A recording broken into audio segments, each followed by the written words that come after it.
কতটুকু অশ্রু গড়ালে হৃদয় জলে সিক্ত, কত প্রদীপ শিখা জ্বালালে জীবন আলোয় উদ্দীপ্ত, কত ব্যথা বুকে চাপালে তাকে বলি আমি ধৈর্য।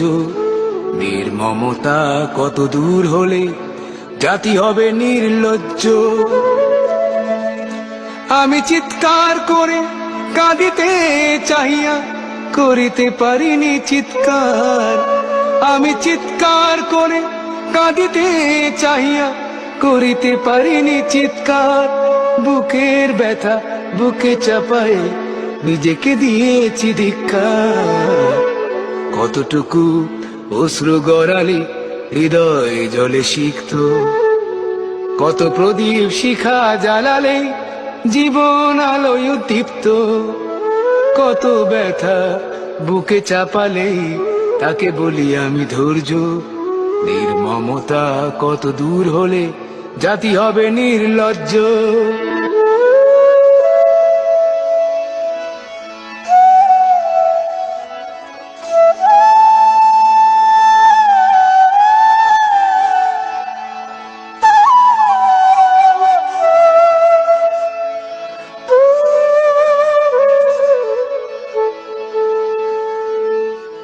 আজও কানে ভাসে সেই কথাগুলো, কে জানে হবে যে শেষ কথা।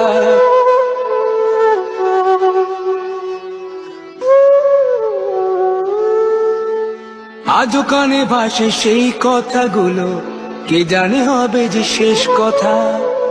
নিয়তির ডাকে দিলে যে সারা, ফেলে গেলে শুধু নীরবতা। যার চলে যায় সেই বোঝে হয় বিচ্ছেদে কি যন্ত্রণা। যার চলে যায় সেই বোঝে হয় বিচ্ছেদে কি যন্ত্রণা। অবুঝ শিশুর অবুঝ প্রশ্ন, কি দিয়ে দেব সান্ত্বনা। আমি চিৎকার করে কাঁদিতে চাহিয়া করিতে পারিনি চিৎকার।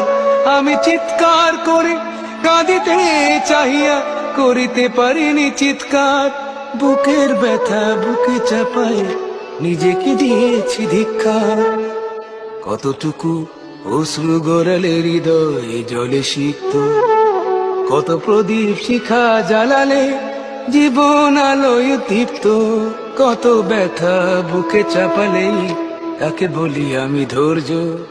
নির্মমতা কত দূর হলে জাতি হবে নির্লজ্জ।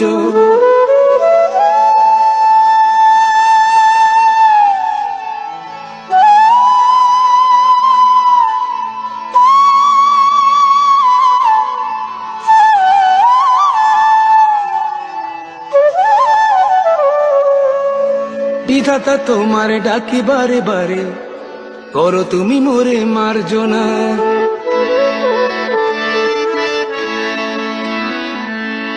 বিধাতা তোমার ডাকি বারে বারে, করো তুমি মোরে মার্জনা। দুঃখ সহিতে দাও গো শক্তি, তোমারই সকাশে প্রার্থনা। চাহি না সহিতে আমার মাটিতে মজলুমের আর্তনাদ। চাহি না সহিতে আমার মাটিতে মজলুমের আর্তনাদ। বিষাদ অনলে পুরে বারে বারে লুণ্ঠিত হবে স্বপ্ন সাথ। আমি চিৎকার করে কাঁদিতে চাহিয়া করিতে পারিনি চিৎকার। আমি চিৎকার করে কাঁদিতে চাহিয়া করিতে পারিনি চিৎকার। বুকের ব্যথা বুকে চাপায় নিজেকে দিয়েছি ধিক্কার। কতটুকু অশ্রু গড়ালে হৃদয় জলে সিক্ত, কত প্রদীপ শিখা জ্বালালে জীবন আলোয় উদ্দীপ্ত, কত ব্যথা বুকে চাপালে তাকে বলি আমি ধৈর্য। নির্মমতা কত দূর হলে জাতি হবে নির্লজ্জ।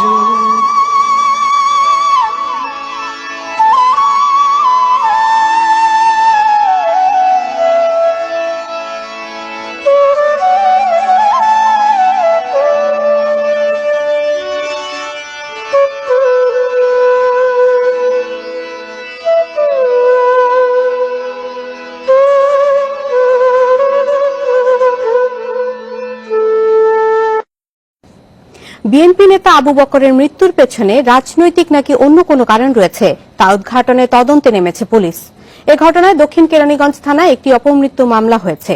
এদিকে শুক্রবার যশোরের কেশবপুরে পারিবারিক কবরস্থানে দাফন করা হয়েছে আবু বকরকে। 18 নভেম্বর রাত 8:34 পল্টনের মেট্রোপলিটন হোটেল থেকে বেরিয়ে যান যশোরের বিএনপি নেতা আবু বকর। তারপর থেকেই নিখোঁজ ছিলেন তিনি। এর 3 দিন আগে আরো দুজনকে সঙ্গে নিয়ে হোটেলটিতে উঠেছিলেন তিনি। কাউকে কিছু না বলে উনি ওনার শুধু মালামাল নিয়ে উনি বের হয়ে গেছে। রুমে আরো দুইজন ছিল, তাদের মালামাল রয়ে গেছে, আর চাবিটা উনি ওই টেবিলের উপর রেখে গেছে। আর ওখানে যে ডিউটি বয় ছিল ও বলছে স্যার ব্যাগটা নিয়ে দেই, তা বলছে না আমার ব্যাগ নিতে হবে না। উনি ব্যাগটা সহ সিঁড়ি দিয়ে নেমে সোজা বেরোয় চলে গেছে। 19 নভেম্বর সকালে বুড়িগঙ্গা থেকে একটি মরদেহ উদ্ধার করে পুলিশ। 22 নভেম্বর মরদেহ শনাক্ত করেন আবু বকরের স্বজনরা। তারা জানান আসন্ন নির্বাচনে বিএনপির মনোনয়ন প্রত্যাশী ছিলেন তিনি, এজন্য ঢাকায় এসেছিলেন। আমার বিশ্বাস যে রাজনৈতিক শত্রুতার জন্য উনি অপহরণ হয়েছে।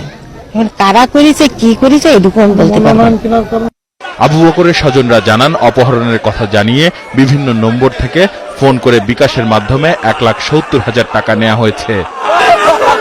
এ মৃত্যু নিয়ে তোলপাড় রাজনৈতিক অঙ্গন। হত্যার রহস্য উদ্ঘাটনে কাজ শুরু করেছে আইন শৃঙ্খলা বাহিনী। পুলিশ বলছে মোবাইল নম্বর ট্র্যাক করে জানা গেছে নিখোঁজের আগে রাত 10টায় আবু বকরের অবস্থান ছিল ঢাকার নবাবপুর এলাকায়। আমরা 19 তারিখে একটা লাশ পেয়েছিলাম। সেটা ওই আবু বকর নামে একজনের লাশ মর্গে তার ভাতিজা শনাক্ত করেছেন। আমি তাদের ডেড বডিটা দিয়ে দিয়েছি। আমরা 19 তারিখে এই বিষয়ে একটা অপমৃত্যু মামলা থানায় নিয়েছিলাম। উনি যদি পলিটিক্স করে থাকেন তাহলে ওনাদের দলীয় খণ্ডন না কোনো পেশাদার নিরাশ হয়েছে, এটা তদন্ত ইনশাআল্লাহ করে যাবে। ময়নাতদন্ত শেষে শুক্রবার আবু বকরের মরদেহ নেওয়া হয় যশোরের কেশবপুরে। পারিবারিক কবরস্থানে দাফন করা হয় তাকে। আসিফ জামান সুমিত, ইন্ডিপেন্ডেন্ট নিউজ, ঢাকা। যশোর 6 আসনের দলীয় মনোনয়ন চাইতে গিয়ে লাশ হয়ে বাড়ি ফিরে আসা বিএনপি নেতা আবু বকর আবুর মৃত্যু রহস্য এখনও অজানা। অনুসন্ধান বলছে অপহরণের পর 2টি নম্বর থেকে মুক্তিপণ চাওয়া হয় এবং 2.5 লাখ টাকা বিকাশও করা হয়, কিন্তু তাতেও শেষ রক্ষা হয়নি। আবু বকরের লাশ ভেসে ওঠে বুড়িগঙ্গায়। এদিকে পরিবারের অভিযোগ অপহরণের পরে তারা পুলিশের কাছ থেকে কোনো সহায়তা পাননি, যদিও তদন্তের সহায়তার আশ্বাস দিয়েছেন যশোরের অতিরিক্ত পুলিশ সুপার। যশোর থেকে তহিদুর রহমানের রিপোর্ট। পরিবার এবং স্থানীয় বিএনপি নেতারা জানান আগামী জাতীয় নির্বাচনে বিএনপির মনোনয়ন ফর্ম জমা দিতে 12 নভেম্বর ঢাকায় যান আবু বকর আবু। ওঠেন পল্টন এলাকার মেট্রোপলিটন হোটেলে, ছিলেন 4র্থ তলায় 413 নম্বর কক্ষে। 18 নভেম্বর রাত 8টার দিকে তার সঙ্গী মজিদপুর ইউপি মেম্বার সাইফুল ইসলাম ওষুধ কিনে ফিরে এসে দেখেন আবু বকর রুমে নেই। বলা হচ্ছে এদিন সন্ধ্যায় হোটেলের সামনে থেকে তাকে অপহরণ করা হয়। পরে একটি ফোন থেকে ভাতিজা হুমায়ুন কবির এবং ভাগ্নে জাহিদ হাসানের কাছে 1.5 লাখ টাকা মুক্তিপণ চাওয়া হয়। এজন্য ওই রাতে কয়েকটি বিকাশ নম্বরও সরবরাহ করে অপহরণকারীরা। এরপর আরেকটি মোবাইল নম্বর থেকে যোগাযোগ করে অপহরণকারীরা। তাদের দেয়া বিভিন্ন নম্বরে 1,70,000 টাকা বিকাশ করা হয়।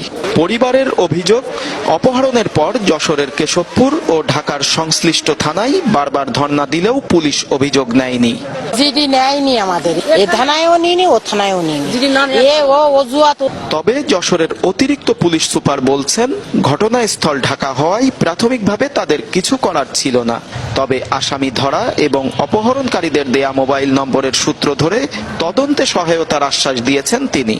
ঘটনাস্থল যেখানে সেই জায়গাতে মামলা রুজু হবে। তদন্তকারী অফিসার যে কোনো সহযোগিতা চাইলে আমরা সেটা অবশ্যই করব। যে সমস্ত টেকনোলজি ব্যবহার করে আমরা মামলা শনাক্ত করি, আমার বিশ্বাস ঘটনাটি দ্রুত শনাক্ত হয়ে যাবে। সেক্ষেত্রে আমাদের যে কোনো সহযোগিতা, যশোর জেলা পুলিশের যে কোনো সহযোগিতা আমরা অবশ্যই তাদেরকে দেব। সম্প্রতি বিএনপির নিখোঁজ নেতাকর্মীদের যে তালিকা নির্বাচন কমিশনে দেয়া হয়েছিল, সেখানেও নাম ছিল নিহত আবু বকরের। তৌহিদুর রহমান, চ্যানেল 24, যশোর।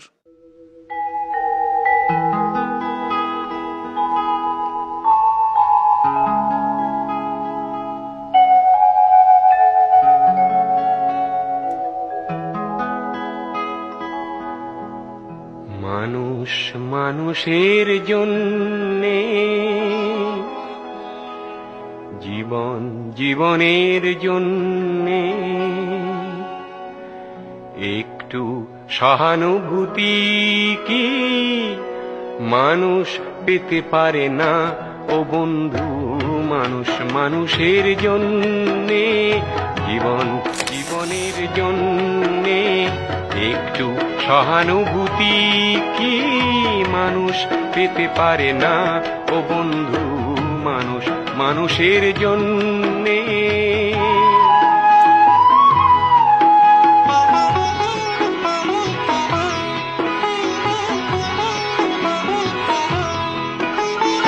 মানুষ মানুষকে পণ্য করে, মানুষ মানুষকে জীবিকা করে, মানুষ মানুষকে পণ্য করে, মানুষ মানুষকে জীবিকা করে। পুরনো ইতিহাস ফিরে এলে লজ্জা কি তুমি পাবে না ও বন্ধু? মানুষ মানুষের জন্যে, জীবন জীবনের জন্যে একটু সহানুভূতি কি মানুষ পেতে পারে না ও বন্ধু? মানুষ মানুষের জন্যে।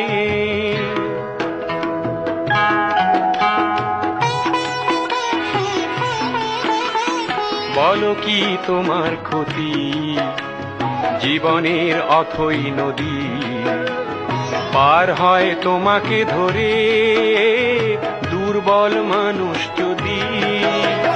বলো কি তোমার ক্ষতি জীবনের অথই নদী, পার হয় তোমাকে ধরে দুর্বল মানুষ যদি। মানুষ যদি সে না হয় মানুষ, দানব কখনো হয় না মানুষ। মানুষ যদি সে না হয় মানুষ, দানব কখনো হয় না মানুষ। যদি দানব কখনো বা হয় মানুষ, লজ্জা কি তুমি পাবে না ও বন্ধু?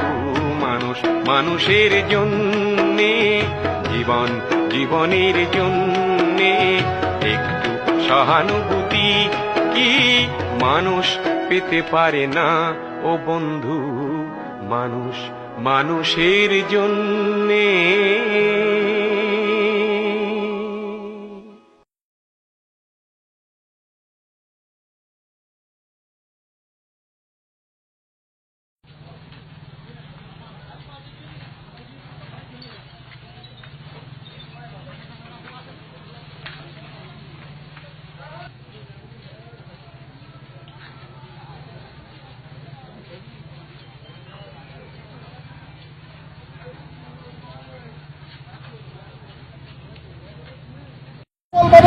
সহযোগিতা করার জন্য কেশবপুরের আইন শৃঙ্খলা রক্ষাকারী বাহিনী, পুলিশ প্রশাসন, থানা নির্বাহী কর্মকর্তা এবং আমাদেরকে এই কেশবপুরের ব্যবসায়ী সমাজ, কেশবপুরের পরিবার পরিবেশ সকলকে ধন্যবাদ জানাচ্ছি। আমার সাংবাদিক সমাজকে ধন্যবাদ জানাচ্ছি। আমাদের এই কর্মসূচি অব্যাহত থাকবে। সাংবাদিকদের কাছে অনুরোধ এবং এখানে যারা উপস্থিত আছেন তাদের কাছে অনুরোধ করতেছি, আমাদের কর্মসূচি সবাই সবার কাছে কাছে পৌঁছে দেবেন। আজকে 2/12 রোববার আমাদের শোক র্যালি এখানে সমাপ্তি হয়েছে। 2/12 রোববার থেকে 6 তারিখ বৃহস্পতিবার পর্যন্ত আমাদের এই শোক ধারণ কর্মসূচি অব্যাহত থাকবে। আগামী রবিবার 9 তারিখ হইতে মাসব্যাপী 2রা জানুয়ারি আমাদের 3 নম্বর মজিদপুর ইউনিয়ন কাউন্সিলে শোক বই রাখা থাকবে। আপনারা শোক বইতে স্বাক্ষরের মাধ্যমে এই প্রতিবাদ কর্মসূচি অব্যাহত রাখবেন। আজকের এই প্রোগ্রাম সমাপ্তি ঘোষণা করার জন্য অনুরোধ করছি। আজকের এই সংগ্রাম পরিষদের উপদেষ্টা কামরুজ্জামান হোসেনের শেষ কথার মধ্য দিয়ে আমাদের কর্মসূচি সমাপ্ত হবে এবং আমাদের এই কর্মসূচি অব্যাহত থাকবে যতদিন এই খুনের বিচার না হবে, খুনিদের দৃষ্টান্তমূলক শাস্তি না হবে। সংগ্রাম পরিষদের উপদেষ্টা কামরুজ্জামান হোসেন।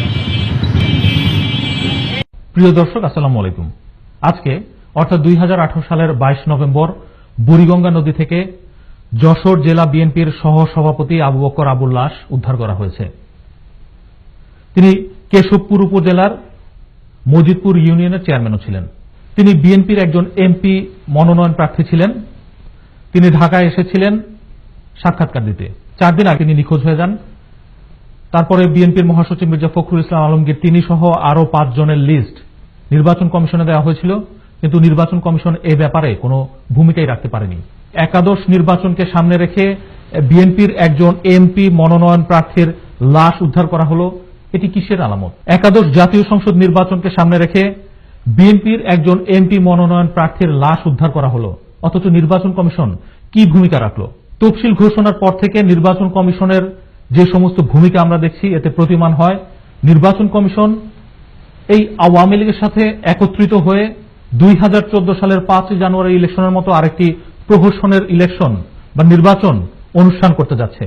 নির্বাচন কমিশনারদের কথাবার্তা কিংবা নির্বাচন কমিশন সচিবের কথাবার্তা বিভিন্নভাবে তা প্রতীয়মান হয়।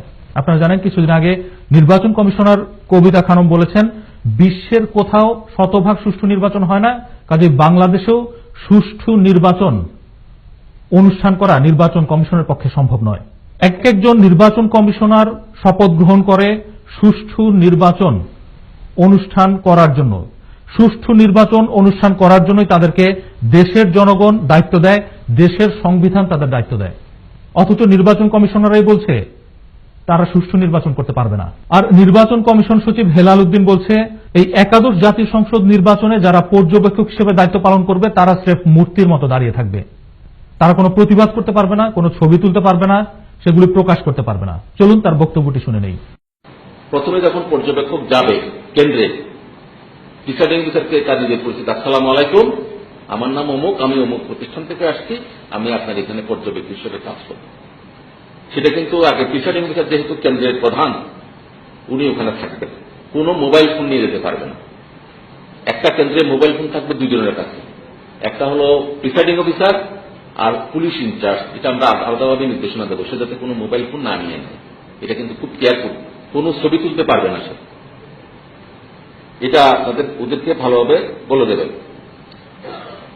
সে কোনো কমেন্ট করতে পারবে না, পর্যবেক্ষণ করবে, মূর্তির মতো দাঁড়িয়ে পর্যবেক্ষণ করবে। সে কোনো আইন শৃঙ্খলা বাহিনীর সদস্য না, সে মিডিয়ার কোনো লোকও না। আমি বুঝতে পারছি কিনা, ওখানে যদি ওই কেন্দ্রে যদি যত প্রবলেম হোক সে পর্যবেক্ষণ করবে, পর্যবেক্ষণ করে আপনার কাছে একটা রিপোর্ট দেবে। দেশের জনগণের সাথে নানাভাবে এই আওয়ামী লীগ সরকার প্রতারণা করেছে।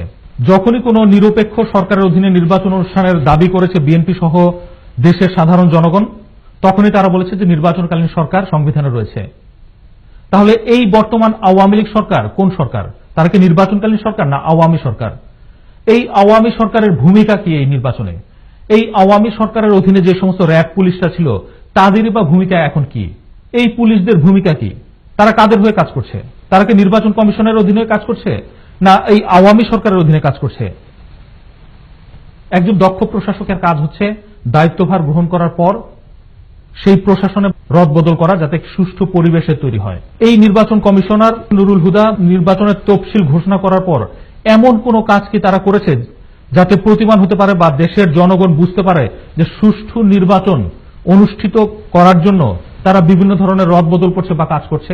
তাদের কথাবার্তা বা কার্যক্রমে মনে হয় তারা আওয়ামী লীগের হয়ে কাজ করছে। শেখ হাসিনার দপ্তর অথবা আওয়ামী লীগ অফিস থেকে যেমন ধরনের নির্দেশনা আসছে সেগুলি তারা বলছে, সেই কাজগুলি তারা করছে। একাদশ জাতীয় সংসদ নির্বাচনকে সামনে রেখে শেখ হাসিনা 4000 কোটি টাকার ইভিএম প্রকল্প এই নুরুল হুদার হাতে তুলে দিয়েছে। এই নুরুল হুদা এখন এই ইভিএম নামক 4000 কোটি টাকার প্রকল্প নিয়ে ব্যস্ত। আর এদিকে বিএনপির মনোনয়ন প্রত্যাশীদের লাশ নদীতে থেকে উদ্ধার করা হচ্ছে। এর প্রেক্ষিতে নির্বাচন কমিশনের কি ভূমিকা? নির্বাচন কমিশন কি কোনো ভূমিকা নিয়েছে? একাদশ জাতীয় সংসদ নির্বাচনের আগে বিএনপির মনোনয়ন প্রার্থীর লাশ উদ্ধার করার পরও দেশের জনগণের কি বুঝতে অসুবিধা হওয়ার কথা যে দেশে নির্বাচন অনুষ্ঠানের জন্য কি ধরনের পরিবেশ বিরাজ করছে? দেশের জনগণ কি সেটি মেনে নেবে? কোন গণতান্ত্রিক পরিবেশ সৃষ্টি হলে এই নির্বাচন কমিশনারদের বিচার হবে, বিচার হতেই হবে, সেটি জনতার আদালতেই হোক অথবা যুদ্ধাপরাধীদের যেভাবে ট্রায়াল করে বিচার করা হয়েছে। আজকে দেশের গণতন্ত্র নিয়ে যারা ছিনিমিনি খেলছে, দেশের জনগণের অধিকার নিয়ে যারা ছিনিমিনি খেলছে, তাদেরও বিচার হবে, বিচার হতেই হবে। আজ এ পর্যন্তই। আল্লাহ হাফেজ। আবুর মতো একটি নির্বিবাদ মানুষ, আপাতমস্তক রাজনীতিবিদ, এত জনপ্রিয় একজন জনপ্রতিনিধি, শেষ বিদায় আপনার আমার মাঝ থেকে এইভাবে হবে। গতকাল সন্ধ্যার আগ পর্যন্ত সেটি আমাদের কল্পনার অতীত ছিল। ছোটবেলায় জ্ঞান হওয়ার পরের থেকে দুটি নাম কেশবপুরে আবু এবং সামাদ এবং বিএনপি সমর্থক হয়ে গিয়েছিল। আজকে সেই আবু বকর আবু আমাদের মাঠ থেকে বিদায় নিলেন। আমার বাবা তাকে সন্তানের মতো মানুষ করেছেন। আমার সাথে অত্যন্ত হৃদ্যতাপূর্ণ সম্পর্ক। দলীয় মনোনয়ন সংগ্রহ করছেন আমার পক্ষে, তিনি মনোনয়নপত্র জমাও দিয়েছেন তিনি আমার অভিভাবক হিসেবে। কিছুদিন পূর্বে আমি আমার বাবাকে হারিয়েছি, আজ আরেকজন অভিভাবককে আমি হারালাম। আমার শুধু এই উপস্থিত হাজারো মুসল্লির কাছে বিনীত প্রশ্ন, এইরকম একটি বাংলাদেশের কি প্রত্যাশা করেছিল? যে বাংলাদেশে আজকে আবু বকর আবুর মতো একজন জনপ্রিয় ব্যক্তিকে শুধুমাত্র জনপ্রিয়তার কারণে কিংবা রাজনীতি করবার কারণে অর্থগণিত লসে আপনার আমার মাঝে ফিরে আসতে হয়। এই রাজনীতির অবসান হওয়া উচিত, এই অবস্থার পরিবর্তন হওয়া উচিত। আমাদের বিচার দেওয়ার কোন জায়গা নেই, বিচার চাওয়ার কোন জায়গা নেই। আজকে জুম্মার পর হাজার মুসলমানকে সাথে নিয়ে মহান আল্লাহ দরবারে প্রার্থনা, আল্লাহ পাক এই অবস্থা পরিবর্তন করুন। অন্তত একটি স্বাভাবিক মৃত্যুর গ্যারান্টি পায়, আমাদের আর কিছু চাওয়ার নেই। মহান আল্লাহ দরবারে আপনাদের সকলের জন্য একটি স্বাভাবিক মৃত্যু প্রার্থনা করে আমি আমার কথা শেষ করছি। 12 বছরের শ্রেষ্ঠ সন্তান, বহুদলীয় গণতন্ত্রের প্রবক্তা, স্বনির্ভর বাংলাদেশের স্থপতি, স্বাধীনতার মহান ঘোষক শহীদ রাষ্ট্রপতি জিয়াউর রহমান এবং বাংলাদেশের সর্বপ্রথম, সারা বিশ্বের ভিতরে বললেও ভুল হবে না, তিনবারের মহিলা প্রধানমন্ত্রী, দেশনেত্রী বেগম খালেদা জিয়ার জ্যেষ্ঠ পুত্র, আমাদের প্রিয় নেতা তারেক রহমানের 53তম জন্মবার্ষিকী আজকে আমরা পালন করছি। আজকের এই সভার সম্মানিত সভাপতি জননেতা আব্দুল সামাদ বিশ্বাস, কেশবপুর পৌরসভার বারবার নির্বাচিত মেয়র, আজকের এই সভায় বিশেষ অতিথি আমার ছোট ভাই হাজী মোতালেব কলেজের প্রিন্সিপাল জুলফিকার আলী, আমাদের মাঝে উপস্থিত আরেকজন বিশেষ অতিথি কেশবপুর পৌরসভার 4 নম্বর থেকে বারবার নির্বাচিত কেশবপুর থানা জাতীয়তাবাদী দলের সংগ্রামী সভাপতি জননেতা জনাব কুতুবুদ্দিন আহমদ, আমাদের মাঝে উপস্থিত যুব দলের আব্দুল আলী মটাল, আমাদের আবু নঈম, ছাত্র দলের বাবলু, পলাশ, মুকাদ্দেস হোসেন বাবু সহ আমার ইউনিয়ন পরিষদের কয়েকজন সদস্য যারা উপস্থিত আছেন, ফরিদউদ্দিন, প্রিয় ভাইরা, ছাত্র ভাইরা, আসসালামু আলাইকুম। তারেক রহমানকে আসলে শেখ হাসিনা ভয় পায় একটি কারণে, শুধু শেখ হাসিনা এবং শেখ হাসিনার দোসর যারা সারা বিশ্বে আছে তারা তারেক রহমানকে ভয় পায়, কারণ তারেক রহমানের ভিতরে শহীদ রাষ্ট্রপতি জিয়াউর রহমানের একটি প্রতিচ্ছবি দেখা যায়। এই কারণে তারেক রহমানকে তারা ভয় পায়। শহীদ রাষ্ট্রপতি জিয়াউর রহমান করেননি এমন কাজ নেই। বাংলাদেশে শেখ মুজিব সারা জীবন গণতন্ত্রের লড়াই করে সর্বশেষ গণতন্ত্রকে কফিন দিয়ে, কফিনি কাটা মেরে কবরে নামাই দিল, একদলীয় বাকশাল গঠন করল। শেখ মুজিব সারা বাংলাদেশের সমস্ত পত্রিকা স্বাধীনতা আজকে খর্ব করে দিয়ে মাত্র সরকারি দলীয় 4টে পত্রিকা রাখলো। আর আমাদের নেতা কি করলেন?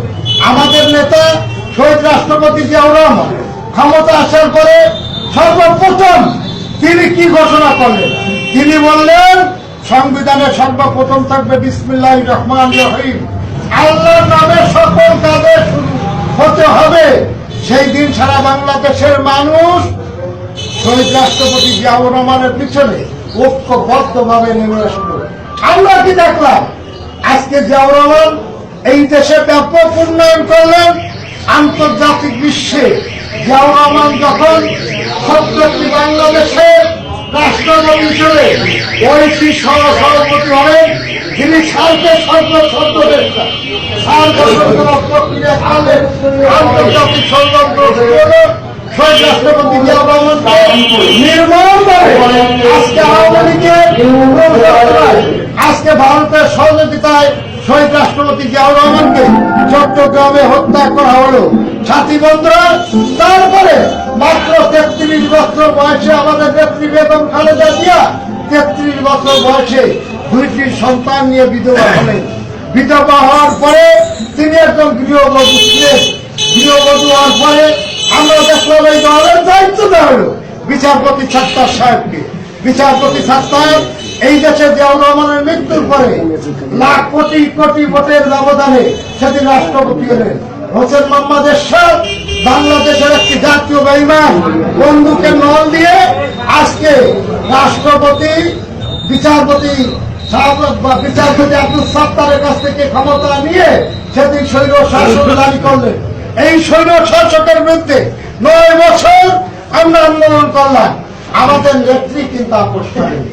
বাংলাদেশের বড় রাজনৈতিক দল 1986 সালে আমাদের একটি জোট হয়েছিল, আওয়ামী লীগ, বিএনপি, জামাত ইসলাম সবাই মিলে এরশাদের অধীনে কোন নির্বাচনে যাব না।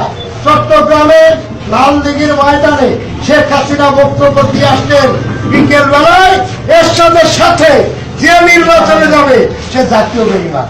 ওই দিন রাত্রি আবার 9টার পরে টেলিভিশনে শেখ হাসিনা বললেন যে কোন নির্বাচন বিনা চ্যালেঞ্জে চাওয়া হবে না। তো শেখ হাসিনা একটি জাতীয় বেঈমান কিনা আপনারা মূল্যায়ন করেন। আজকে আমরা সেদিন কি দেখলাম, জামাত ইসলামী বাংলাদেশ সেদিনও নির্বাচনে তারা হাসিনার সাথে আস্তে আস্তে গেলেন। আমাদের নেত্রী নির্বাচনে গেলেন না। আমরা 1990 সালের 6 ডিসেম্বর পর্যন্ত আন্দোলন করলাম। 6 ডিসেম্বরে এরশাদের পতন হলো, স্বৈরাচার এরশাদের পতন হলো।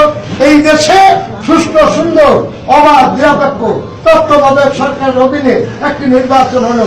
বাংলাদেশের মানুষ সেদিনকে পরিষ্কারভাবে বুঝল, যেহেতু শেখ হাসিনা জাতির সাথে বেইমানি করেছে, জামাত ইসলাম জাতির সাথে বেইমানি করেছে, বেগম খালেদা জিয়াকে নিরঙ্কুশ ভাবে তারা ভোট দিল। 141টা সিট আমরা কিন্তু প্রথম নির্বাচনে পেলাম। সারা বাংলাদেশে আমাদের অবস্থান সুদৃঢ় হলো। আমরা জামাত ইসলামকে সাথে নিয়ে সরকার গঠন করলাম। আমরা সরকার গঠন করে এই দেশে উন্নয়নমূলক কর্মকাণ্ড শুরু করা হলো। 1991 থেকে 96 পর্যন্ত বিএনপি ক্ষমতায় ছিল। দেশে ব্যাপক উন্নয়ন করেছে বিএনপি। বহু রাস্তাঘাট, কেশবপুরের কথা শুধু আমি করি, কেশবপুর থানা বিল্ডিং 97 লক্ষ টাকা দিয়ে আমাদের আমলে তৈরি করা, এখন করতে গেলে 3 কোটি টাকা লাগবে। কেশবপুর হসপিটালে 4 কোটি টাকার করোনা, কেশবপুর হসপিটালে 4 কোটি টাকার কাজ আমরা সেদিন এক্সটেনশন ভবন করেছিলাম, যেটা পশ্চিম পাশে। কেশবপুর কলেজের প্রশাসনিক ভবন আমাদের করা। কেশবপুর থানার 20টা হাই স্কুল মাদ্রাসার বিল্ডিং আমাদের করা। 117টা প্রাইমারি স্কুল এই কেশবপুরে আমাদের আমলে করা। কেশবপুরে যশোর থেকে যে রাস্তাটা, এই রাস্তায় তরিকুল ইসলামের কাছে একটি ভিডিওতে সমাজ বিশ্বাসের আমি সেদিনকে সুটিকাটা ব্রিজ, আমাদের বান্দাকাটা ব্রিজ, আমাদের কেশবপুরী শাহপাড়া ব্রিজ, নন্দিয়া ব্রিজ একসাথে এক টেন্ডারে সেদিন আমরা করাইছিলাম। আর আজকে কিসের উন্নয়ন হচ্ছে? রাস্তাঘাটে আপনি যাবেন, আমাদের রিজভি ভাই পরশুদিন খুলনাতে বলছিল যে আমাদের সড়ক এবং সেতু মন্ত্রী, সড়ক সেতু মন্ত্রী না বলে খানা খন্দুক মন্ত্রী বলে জায়গায় 10 ফুট 100 ফুট ভালোভাবে আপনি গাড়ি চালাতে পারবেন না। আমরা সেদিন ইমতি আহমদকে বিমানবন্দর থেকে নিয়ে সোজা খুলনা আন্দোলন জাতীয় কমনি কেশবপুর হইয়ে আবার শুক্লাপুর দিয়ে ঠোলগাছি ব্রিজের উপর দিয়ে শাহপুর দিয়ে শিরোমণি হইয়ে তারপরে হোটেল রয়ালে বলছে যে এত খারাপ। আমি বললাম পাশে একটু গোপালগঞ্জে গেলে ওই জায়গায় ভালো আছে। রাস্তাঘাট ভালো নেই। সাথী বন্ধুরা, তারেক রহমান যখন বাংলাদেশের রাজনীতিতে তিনি পদার্পণ করলেন, সর্বপ্রথম আমরা বিএনপি যখন তাকে সিনিয়র সেক্রেটারি যখন আমরা করলাম, তখন থেকে ষড়যন্ত্র শুরু হলো। তারেক রহমান কি করলেন, আপনাদের মতো ছাত্রদের নিয়ে সেদিন তৃণমূল পর্যায়ে তিনি বিভিন্ন বিভাগে বিভিন্ন জেলায় তার বক্তব্য, তার আদর্শ, জিয়াউর রহমানের আদর্শ, তার আদর্শের সাথে জিয়াউর রহমানের গুণগত কতখানি মিল, এই সম্পর্কে যখন বলতে লাগলেন, তারেক রহমান যখন যারা পিছিয়ারা, যারা প্রতীক, যারা তাদের ঘর বানিলেন, তাদের মাঝে যখন মুরগি দিতে লাগলেন, ছাগল দিতে লাগলেন, তখন আওয়ামী লীগের মাথা ব্যথা হয়ে গেল, বললো যে আর এক জিয়া তো মাঠে লাগিয়ে গেছে। সেই কারণে তারেক রহমানের বিরুদ্ধে আজকে এত ষড়যন্ত্র। তবে আজকে আমি আপনাদেরকে বলবো, আপনারা যারা ছাত্র, যাদের ফেসবুক আছে, দয়া করে দেখবেন যুক্তরাজ্যে তারেক রহমানের জন্মবার্ষিকী কিভাবে পালন হয়েছে। শুধু আমাদের আফজাল, সিলেটের আফজাল, যুক্তরাজ্য শাখা যুবদলের সভাপতি, ওর আইডিতে যাবেন, আমার সাথে ফ্রেন্ডশিপ আছে, আমি ওর আইডিটা দেখলাম, বিকেলে দেখতেছিলাম, কি সুন্দরভাবে, কত ভালোভাবে যুক্তরাজ্যে আজকে পালন করা হচ্ছে। আপনারা গতকালকে পেপার পড়েছেন, ভারতের বিভিন্ন রাস্তায় রাস্তায় জিয়াউর রহমানের ছবি। এই কারণে আজকে সরকারের মাথা খারাপ হয়ে গেছে। সেই কারণে আগামী দিনে বেগম খালেদা জিয়া যে আন্দোলন সংগ্রাম দেবে, এই আন্দোলন সংগ্রামে ঐক্যবদ্ধভাবে আমাদেরকে এগিয়ে আসতে হবে, আমাদেরকে ঐক্যবদ্ধভাবে আন্দোলন করতে হবে। আন্দোলন করলে শেখ হাসিনা পালাই যাবে, এবং শেখ হাসিনা যদি সুস্থ নির্বাচন হয় 30টার বেশি সিট আল্লাহর মধ্যে পাবো না।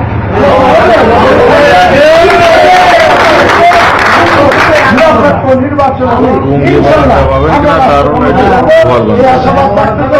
আপনাদের সকলের মঙ্গল কামনা করে, তারেক রহমানের সুস্থতার কামনা করে আমার বক্তব্য শেষ করছি। আল্লাহ হাফেজ। বাংলাদেশ জিন্দাবাদ, শহীদ জামাল, বেগম খালেদা জিয়া জিন্দাবাদ, তারেক রহমান সুস্থ। আসসালামু আলাইকুম।